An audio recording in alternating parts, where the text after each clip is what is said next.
una interacción entre la oferta y demanda, que básicamente es esto que está acá. Ese es el nivel donde se iguala.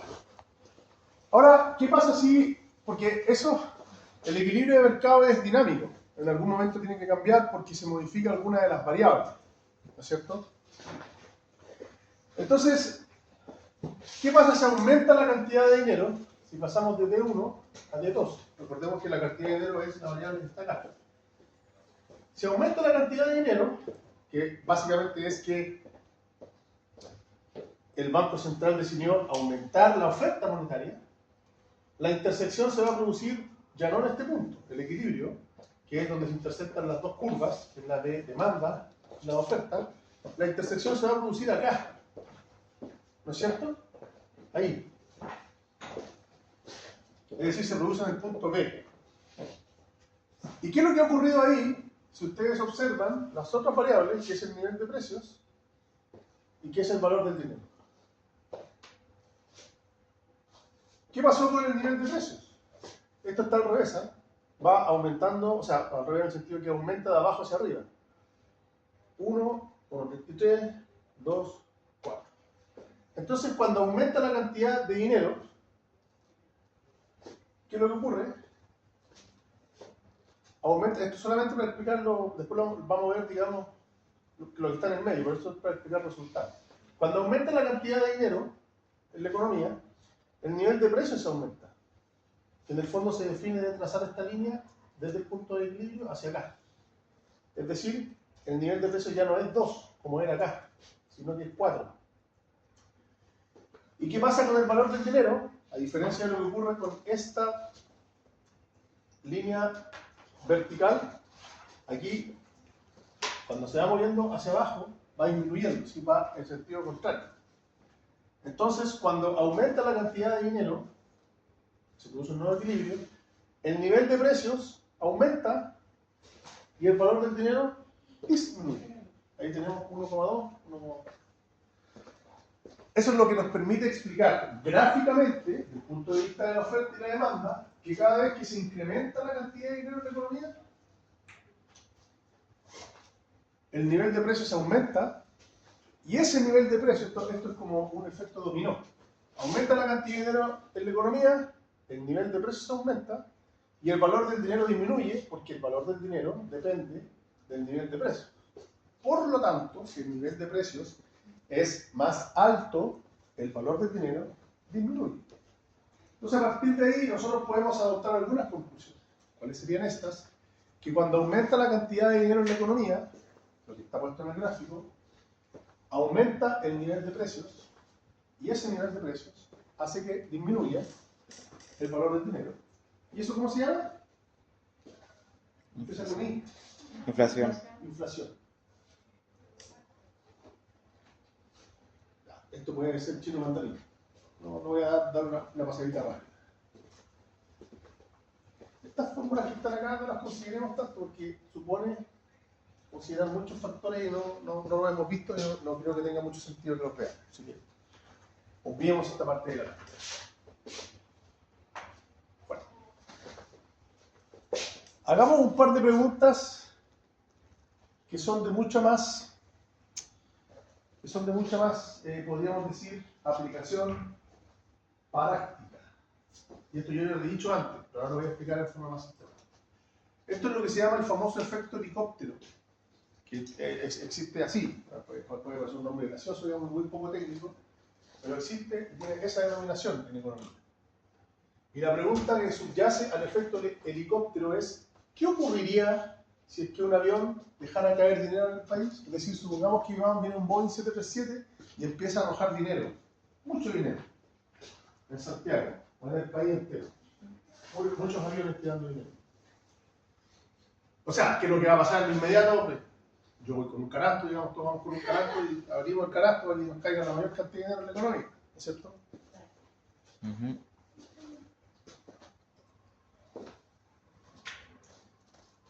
Si nosotros observamos el gráfico que está ahí, o el gráfico que acabamos de ver, digamos que el efecto helicóptero equivale al incremento de la oferta monetaria por parte del Banco Central. ya estamos en condiciones de prever lo que va a ocurrir con esto. Porque lo acabamos de ver. Esto equivale a un incremento, voy a volver al gráfico, de la oferta monetaria. O sea, es lo mismo, digamos, o sea, el que caiga el dinero, que pase un avión repartiendo dinero, no ocurre. Pero desde el punto de vista técnico, el efecto no va a ser el mismo que el Banco Central incremente la oferta de dinero. Ustedes ya saben, ¿qué va a pasar en ese caso? Va a variar su valor. El movimiento de esta curva hacia esa curva. El avión que pasó tirando más dinero es este. Lo mismo que el Banco Central aumenta la oferta monetaria. ¿Qué es lo que ocurre? ¿Qué pasa con el valor del dinero? Disminuye. ¿Qué pasa con los precios?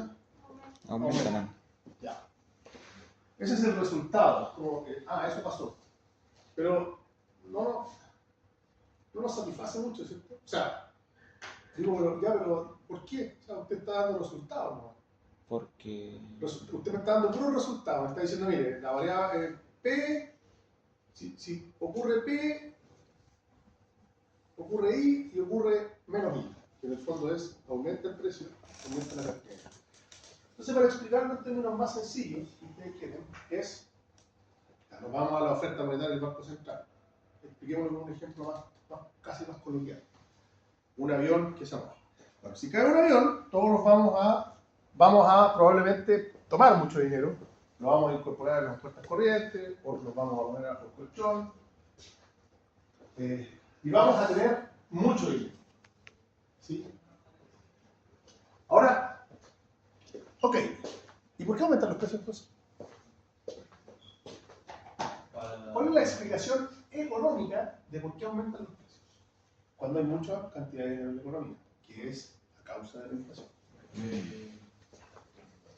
La gente tiene más plata, al final iría a comprar más. Sí, pero ¿por qué comprar más aumenta los precios? Porque se acabaría rápido la cantidad de las cosas que hay. Porque aumentaría Sí, o sea, eso en gran parte lo que ocurre, pero un poquito más técnico. Porque aumenta la demanda de la gente que tiene el dinero. Va a comprar cierto producto y ese producto lo que va a hacer es que van a empezar a tratar de sacar más para evitar que se siga gastando lo que se está demandando, aumenta los precios. Sí, o sea, la discusión de ustedes tiene hartos puntos favorables o correctos. Pero expliquémoslo gráficamente o económicamente. Miren, ¿qué es lo que ocurre cuando aumenta mucho la cantidad de dinero en la economía? Cuando una persona tiene mucho más dinero disponible del que habitualmente ocurre, del que habitualmente tiene, estoy hablando de una persona, bueno, o sea, hay algunas personas que pueden esta mayor cantidad de dinero que antes no tenían, pero que ahora tienen, ¿qué es lo que pueden hacer la mayoría de las personas que no querían con ese dinero? Muy probablemente gastarlo, ¿cierto? Y también habrían otros que probablemente no lo gasten, que lo ahorren, ¿cierto? Porque quieren hacer lo que sea, porque quieren, digamos, guardar alguna contingencia futura, lo que sea. Invertir en Bitcoin. Pero lo más probable es que, al menos en un porcentaje alto, las personas estén dispuestas a gastar ese dinero. Ahora, ¿qué es lo que ocurre? Y esto es una cuestión que es así, económicamente, esto es casi un dogma, cuestiones que no se discuten demasiado. Lo que ocurre es que la demanda de bienes y servicios de un país, e incluso a nivel global, está normalmente pensada para un cierto nivel de consumo, podríamos decir, y por lo tanto la producción está acoplada a ese nivel de consumo. Es decir, por ejemplo, uno podría decir, bueno, lo que ocurre normalmente en Chile, como teniendo un rango de producción y un rango de venta, por ejemplo, las empresas automotoras que venden autos en Chile tienen estadísticas y dicen, bueno, en Chile la cantidad de autos que se vende anualmente va entre, estoy tirando una cifra sin tener idea de lo que estoy hablando, entre 5.000 y 7.000, por ejemplo. Entonces, ese es el nivel de producción de autos en Chile. Cuando digo producción no significa que se produzcan acá. Ese es el nivel de venta de autos para Chile, 5.000, por ejemplo. Pero ¿qué es lo que ocurre si la gente tiene mucho dinero en el bolsillo? ¿Qué va a pasar con la demanda? Aumenta. Va a explotar. Es muy probablemente eso. Eso siempre ocurre, ¿eh? No es una cuestión, eso siempre ocurre. Más allá de que algunas personas quieran ahorrar, el grueso de la población siempre va a apuntar a consumir, a gastar ese dinero. Quiero que gastarlo, llevarlo al mercado para producir más beneficios. Pero resulta que la demanda, o la, perdón, más bien dicho, la oferta no está normalmente preparada para aguantar esos niveles de mayor demanda. Eso siempre ocurre. Y por lo tanto, ¿qué es lo que va a ocurrir con los precios? Van a subir para que no... Indefectiblemente va a tener que aumentar. ¿Y dónde se explica esto? Miren, en un mercado cualquiera, estoy hablando del mercado del helado, acá. Puede ser el mercado del helado, después lo sumamos y hagamos una suma completa, pero aquí estoy hablando de un mercado, puede ser el mercado, ahí dice el helado, puede ser los autos, la ropa, las casas, etc. El equilibrio de mercado se produce en este punto, ¿cierto? Yo les decía, cuando se intersecta la curva de demanda con la curva de oferta. Eso pasa en cualquier mercado, aquí pasa lo mismo.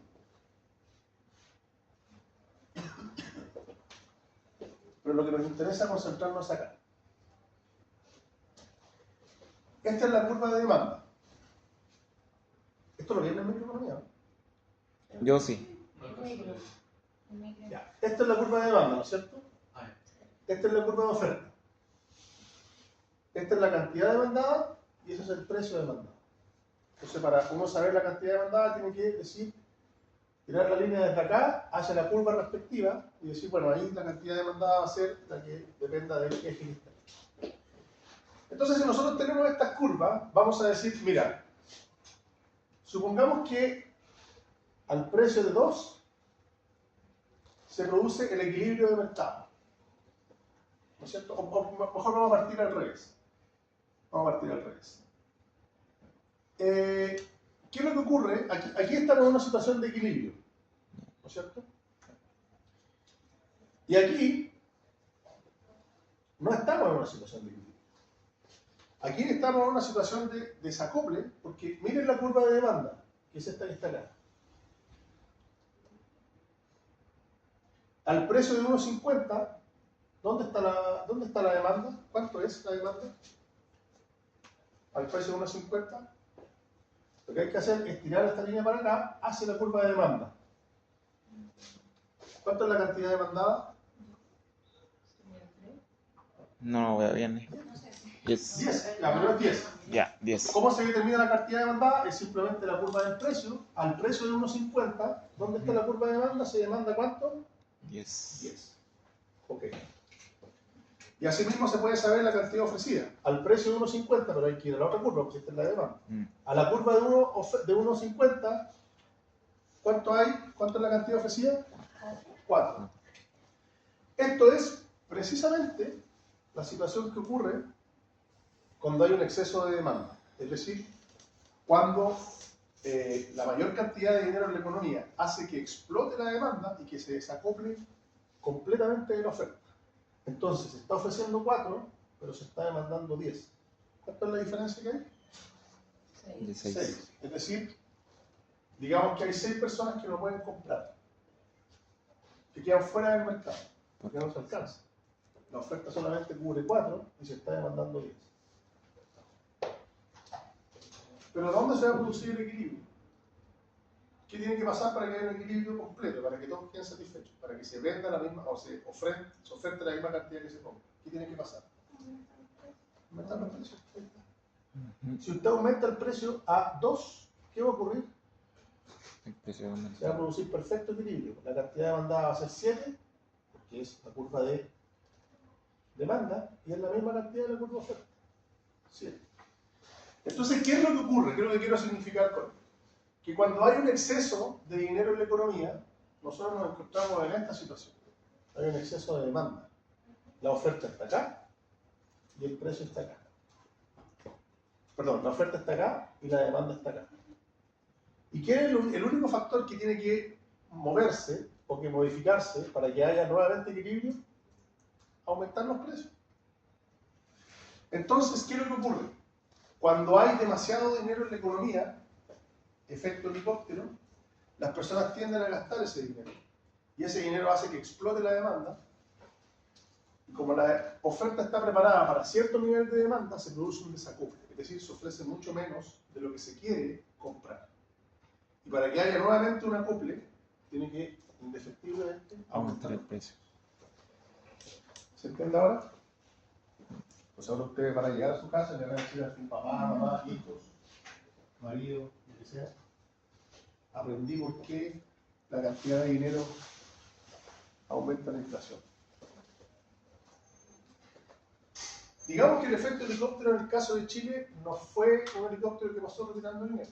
Digamos que el efecto helicóptero en Chile, ¿cuál fue cómo se produjo? Los retiros de... Los retiros de dinero. Los retiros del 10% significan poner en los bolsillos de las personas una cantidad en el global, una cantidad inconmensurable de dinero, en la economía completa. Y eso hace que este fenómeno se produzca en todos los mercados. Y por lo tanto se produce inflación. Era obvio que iba a producir inflación, si todos lo sabían, digamos. O sea, los economistas sabían que se iba a producir. Lo que pasa es que el efecto inmediato que esto produce, ¿cierto?, es un efecto de satisfacción. Que uno dice, oye, escucha, tener 4 millones de pesos disponibles para gastarlo es fantástico. Pero claro, uno no piensa en largo plazo. Esto no se produce de un día para otro. Esto se produce Inmediatamente. en 6 meses más, en un año más. Entonces todas las personas quieren que se retire dinero de la economía, que se produzcan retiros de fondos tradicionales. Pero nadie observa este impacto. ¿Sí? Ahora, esto puede producirse por el efecto helicóptero, pero también puede producirse, obviamente el efecto helicóptero es el ejemplo más burdo de esto, pero se produce de manera mucho más sofisticada, por ejemplo con los retiros del 10%, se produce también con los famosos IFE, que significan poner un montón de dinero a disposición de las personas que no pueden, o que necesitan, digamos, pero esas personas también van a gastar ese dinero. En el caso de Argentina se produce por los temas de emisión monetaria, es decir, que el Estado le ordena o le pide al Banco Central que emita mucho dinero. Y ese dinero, ¿cómo se traspasa a la población? Generalmente a través de bonos, a través del incremento de planes de contratación, a través de subsidios para la compra de bienes básicos, en fin. Y eso también supone incrementar el dinero en la economía. En consecuencia, la causa de la inflación siempre, o la causa principal de la inflación, siempre es el incremento del dinero en la economía. ¿Entienden ahora esto? Sí. Bueno, no entiendo, porque te lo voy a preguntar. ¿Ok?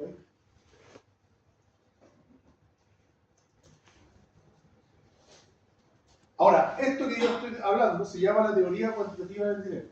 ¿Cuál es la premisa básica de esta teoría cuantitativa del dinero? El incremento de precios se debe en esencia a la cantidad de dinero en la economía. Esta es la premisa elemental, básica e indispensable. Y a esto le debe el nombre de teoría cuantitativa. ¿Por qué se llama teoría cuantitativa? Porque explica el fenómeno inflacionario a partir de la cantidad de dinero de la economía.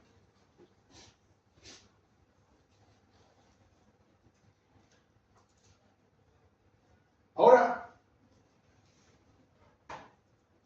ustedes dirán, o yo lo dije recién, bueno, el incremento de la cantidad de dinero es lo que produce el aumento de los precios. Básicamente, el incremento de la cantidad de dinero es lo que genera la inflación. ¿Cierto? Eso ya está claro, ya lo discutimos, lo conversábamos, dimos ejemplos, todo eso. La pregunta que hay que formularse ahora es otra, bueno, ¿esa es la causa, es la única causa o es la causa principal? O dicho de otra forma, ¿podrían los precios aumentar por una razón distinta del incremento de dinero en una economía? Sí. ¿No? ¿Por qué no? O sí, ¿por qué sí? Pero también corta ahí. Va la trampa. Bueno, pues por el tema de las producciones generalmente, puede ser. Digamos que por el tema de que no usamos mejores tecnologías, hace que se genere más. También... A También... ver, mire, pongamos un ejemplo, porque estas cuestiones se entienden más con ejemplos que sencillos.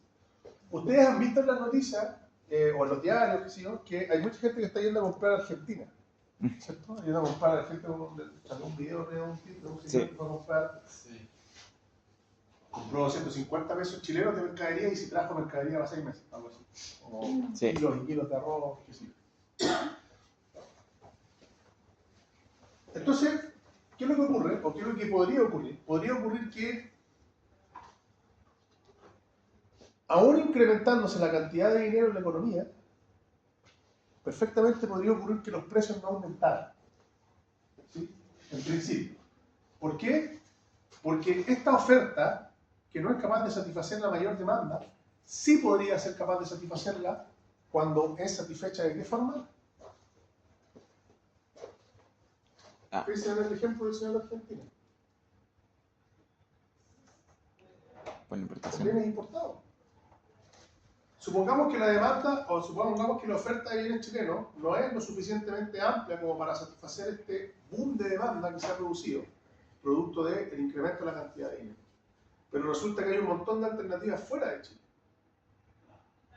Es decir, esta cantidad de dinero que está, o más bien dicho, los bienes disponibles fuera de Chile, sí podrían servir para suplir, digamos, la falencia de oferta que hay en Chile. Entonces, este delta, esta mayor cantidad de demanda, podría ser satisfecha con bienes importados, ¿cierto?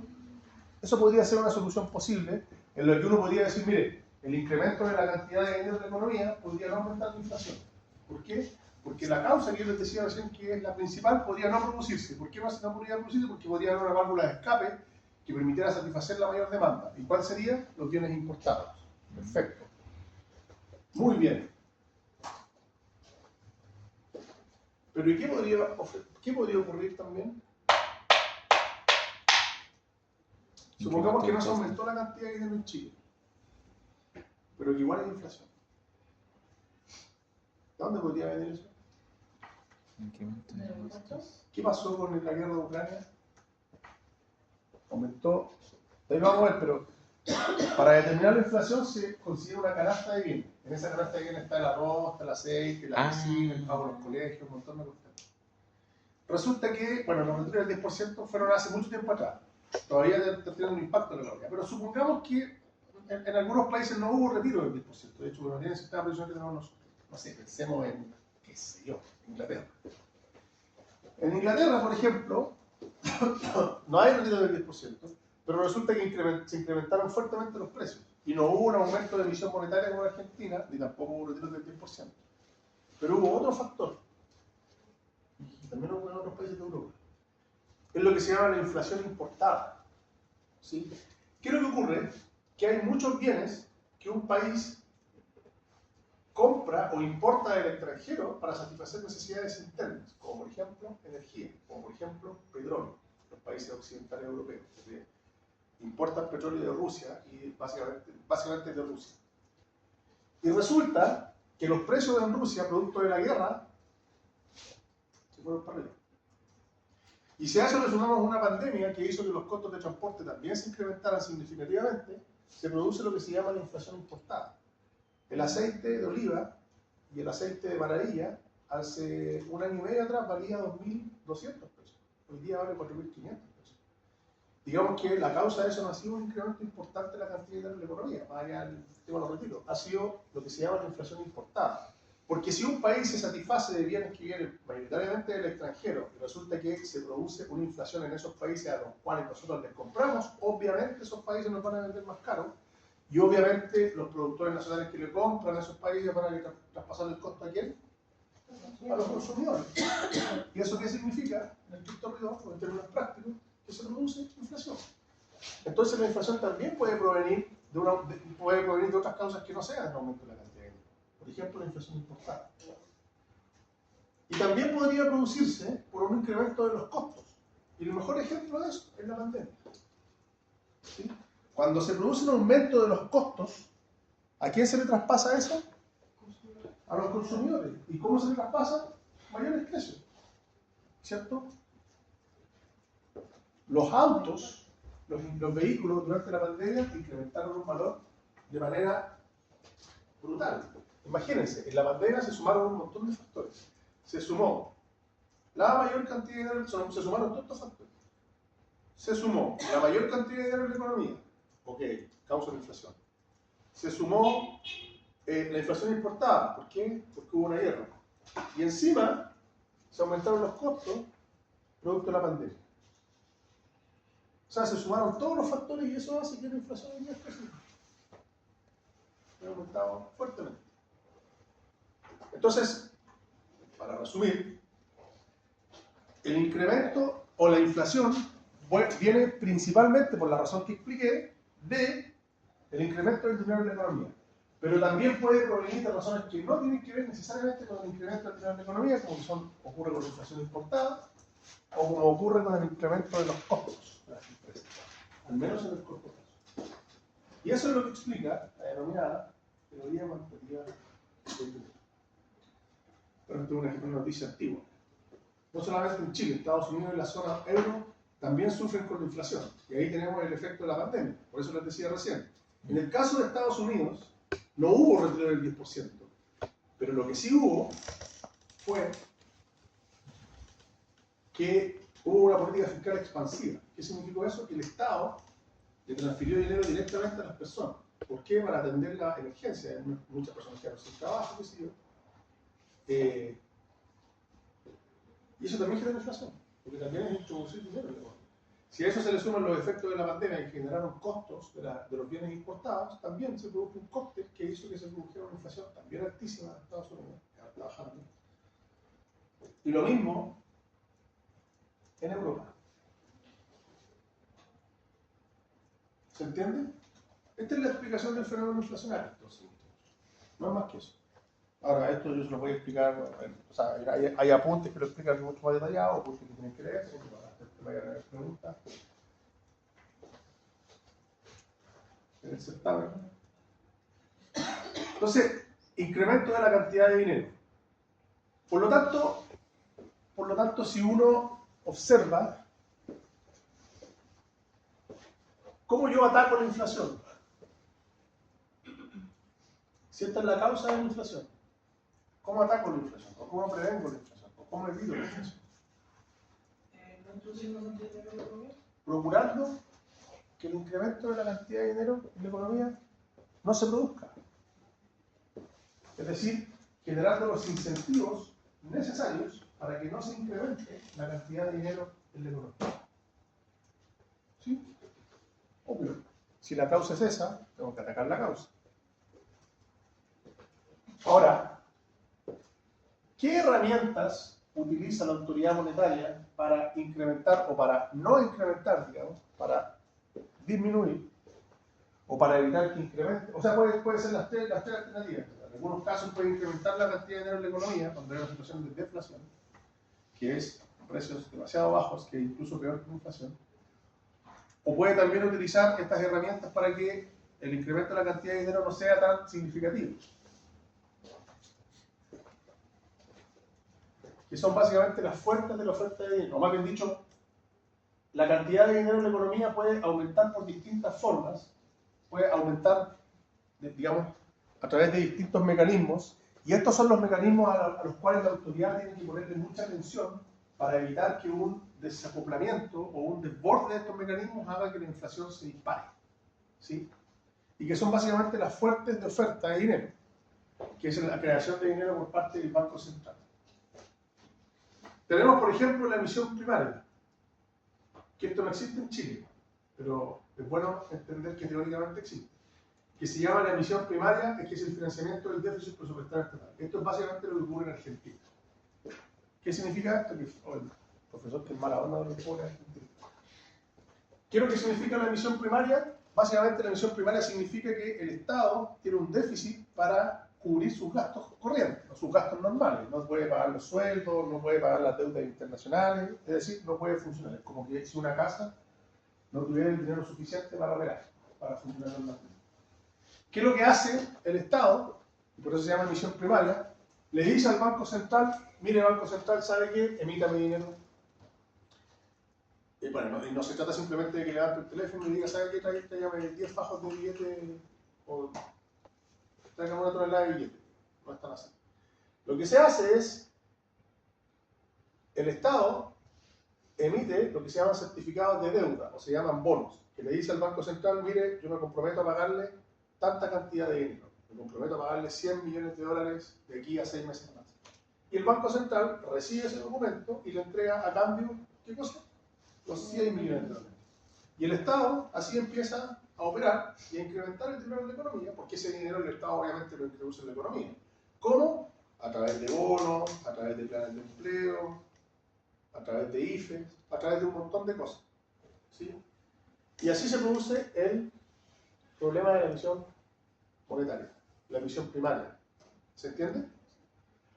Ahora, el problema que tiene la emisión primaria es que siempre se genera. O sea, existen demasiados incentivos para que los gobiernos populistas, cualquiera sea, derecha, izquierda, da lo mismo, recurran a este mecanismo. Y eso hace que los riesgos de inflación sean elevadísimos, como ocurre, por ejemplo, en Argentina. ¿Cuál es el mecanismo que nosotros tenemos en nuestra Constitución para evitar que eso ocurra? ¿Se le ocurre, no? No. Un banco central autónomo. Ah, Un banco central que no se deje romper por el gobierno de turno. Y que además, constitucionalmente, en el caso de Chile, tiene prohibido emitir financiar deuda pública. No puede hacerlo. Está prohibido. ¿Para qué? Para evitar que gobiernos populistas llamen al presidente del Banco Central y le digan, señor, emítame 100 millones de dólares, y con eso la inflación se va a las nubes. ¿Dónde ocurre eso? Perdón. viva Argentina. En Venezuela. Aguanta la tercera copa. Son campeones del mundo, ¿no? El resto del mundo. ¿Sí? Después tenemos la emisión secundaria. ¿Qué es lo que es la emisión secundaria? Son créditos a instituciones financieras.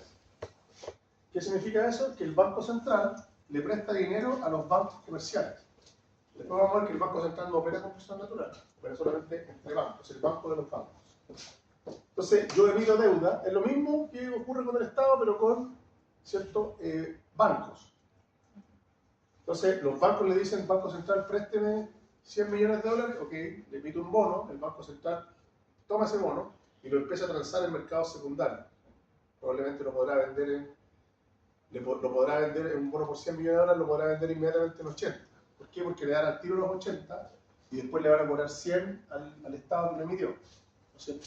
Y así también se genera dinero en la economía, porque obviamente esos bancos también van a ingresar ese dinero en la economía. ¿Cómo? A través de préstamos, financiando de crédito hipotecario, ¿sí? Todas las operaciones bancarias propias de la financiera. ¿Sí? Es lo mismo, emisión secundaria. Crédito de instituciones financieras. Después también el Banco Central puede efectuar operaciones de cambio y divisa. ¿Qué pasó cuando el dólar estaba por las nubes? ¿Qué hizo el Banco Central? Introdujo una cantidad inconmensurable de dólares. Muchos dólares en la economía. ¿Y eso qué hace? Que el precio del dólar suba o baje. Suba. Baje. Abajo. Hay demasiados dólares que no valen tanto. Acuérdense que les dije en la clase 1 que la disposición a pagar, el precio de un bien depende de la disponibilidad de ese bien. Acuérdense siempre un ejemplo las Coca-Cola. Si me tomo una Coca-Cola, estoy dispuesto a pagar mucho por esa Coca-Cola. Pero si tengo 6 Coca-Cola, ya no estoy. Por la sexta Coca-Cola ya no quiero pagar 1.000 pesos. Pago 100. Una vez ni siquiera quiero pagar. Entonces, cuando hay mucho de un bien, el precio de ese bien tiende a bajar. Bueno, lo mismo ocurre con el dólar. Si hay mucho dólar en el mercado. Entonces, el Banco Central, cuando observa que el precio del dólar está muy alto, interviene en el mercado como introduciendo dólares. Pero también podría hacerlo al revés. Podría sacar dólares de la economía. ¿Y cómo podría sacar dólares de la economía? Cuando el precio está muy bajo. Al revés. El precio está muy bajo porque hay mucho dólar. Necesito que el dólar aumente, porque si no las exportaciones, digamos, y la balanza comercial se me da las pailas. Entonces compro dólares. Y para comprar dólares, ¿qué tengo que hacer? Tengo que pagar por esos dólares. Y eso significa introducir dinero en la economía. Operaciones de cambio y divisa. Cuando lo van a... Exactamente al revés de lo que dije. ¿Sí? Y de hecho ha ocurrido, no ahora, pero ha ocurrido cuando el dólar, no recuerdo, hace como, no sé, 8 años atrás, era muy joven, a ver, jardín infantil.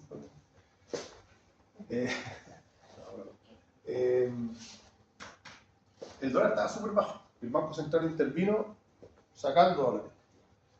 Ingresó mucho dinero en la economía. Un mecanismo a través del cual también se puede ingresar dinero en la economía. Estos mecanismos.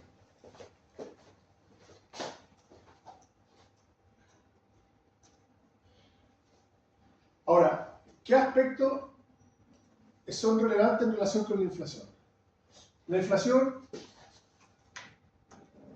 esto es importante que lo tengan en consideración, la inflación supone el incremento sostenido de precios. No significa que porque aumenten las negritas y aumente el pan, inmediatamente hay inflación. No.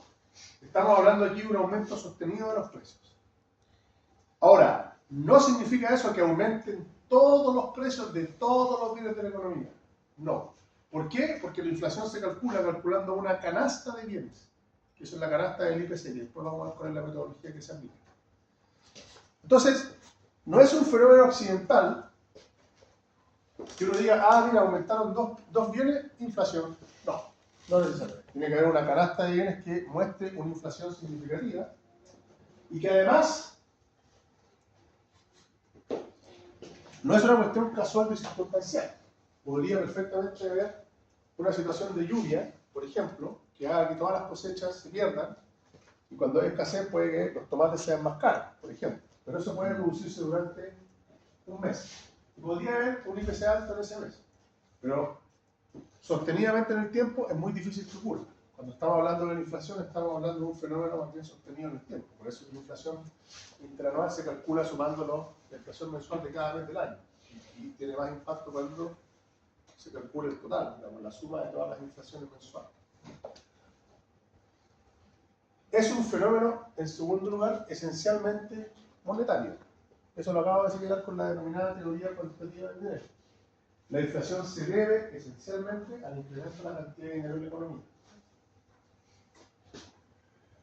Ahora, esto no significa que otras causas distintas del incremento no puedan generar inflación. De hecho, lo vimos. La inflación importada es una de ellas y los incrementos de los costos.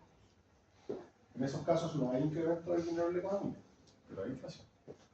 Pero no son la regla general. Y aquí esto dice relación con una cuestión que dije recién. El incremento de dinero en la economía siempre, y agregaría entre paréntesis, siempre, de nuevo, genera inflación. Lo acabo de decir. ¿El incremento de dinero en una economía siempre genera inflación? Sí. No. No. Claro, por lo de los dólares. Por lo de los dólares. ¿Qué pasa con las importaciones?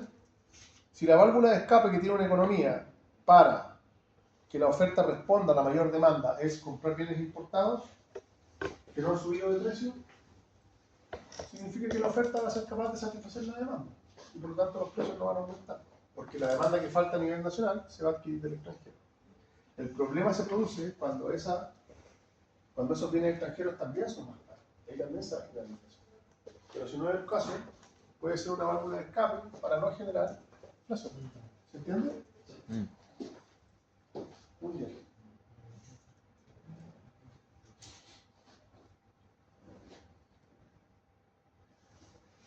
Medición del costo de la vida. ¿Cómo se mide el costo de la vida? Como dice la canción de Juan Luis Guerra, costo de la vida, sube otra vez. ¿Cómo se mide el costo de la vida? ¿Cómo medimos que los precios están altos? ¿Cómo lo hacemos? Yo voy a decir, oye, los precios están súper altos, hay inflación, porque se ha producido un aumento sostenido. La canasta básica, ¿no? Por ahí no lo va. Mire, bueno, lean ese ejemplo, no voy a hacer que lo lea, no lo vamos a leer acá en clase, está en las PPT, pero es un ejemplo bien sencillo. Básicamente lo que dice es que una persona, que es lo que hemos venido diciendo en términos más sofisticados, habla de un beisbolista norteamericano muy famoso, que es el mejor beisbolista de todos los tiempos, que es Babe Ruth, y que dice que, claro, él pedía un salario de $80,000, sí, y que con ese sueldo de $80,000, digamos, que se fue realizando en el tiempo, después pedía un salario mayor, porque obviamente los precios de los bienes habían aumentado, bla, bla, bla, que sí. Un ejemplo muy en la línea del aumento del costo del pan. Les puse al principio para hacer un ejemplo mucho más sencillo, más mundano. Entonces, nosotros lo que tenemos que hacer para medir la inflación, para medir el costo de la vida,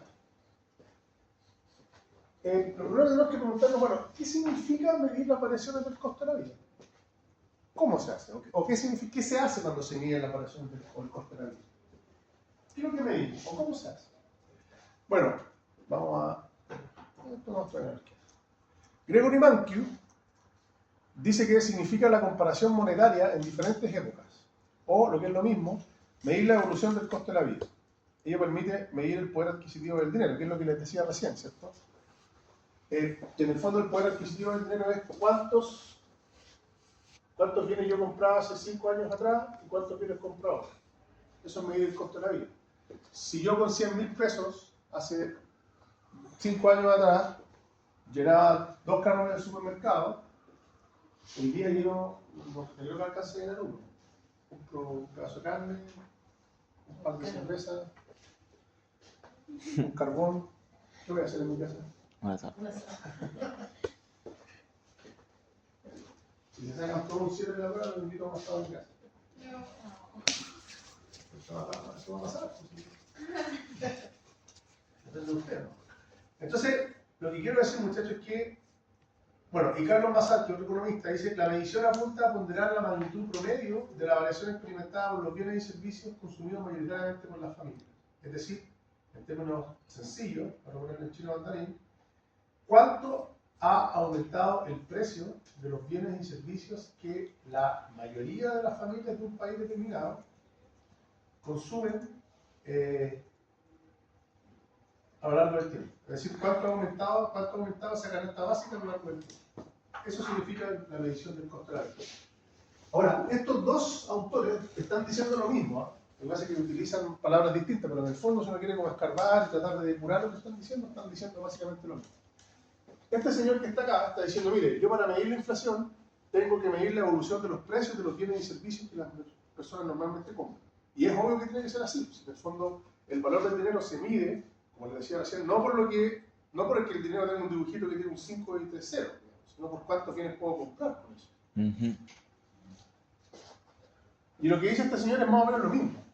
Lo que está diciendo él es que tengo que calcular, o incluso uno podría complementarlo, para calcular cuánto ha aumentado, cuánto se ha modificado, porque me puede disminuir el costo de la vida a lo largo del tiempo, tengo que considerar, ¿cierto?, el valor del dinero en distintas épocas. ¿Cómo se mide el valor del dinero? Básicamente los bienes que podía comprar antes comparado con los bienes que no podía comprar. Con lo que, para seguir el mismo ejemplo que les comentaba al principio, ustedes antes con 500 lucas, digamos, se compraron un iPhone, hace 5 años atrás. Hoy día, con suerte un iPhone usado y no... Sin cargador. Claro. Se compra un iPhone 6. Un iPhone 6 Plus. Eso. Ahora, ¿cuál es el indicador que mide el costo de la vida? Ahí está. Se llama el índice de precios al consumidor o el índice de precios al consumo.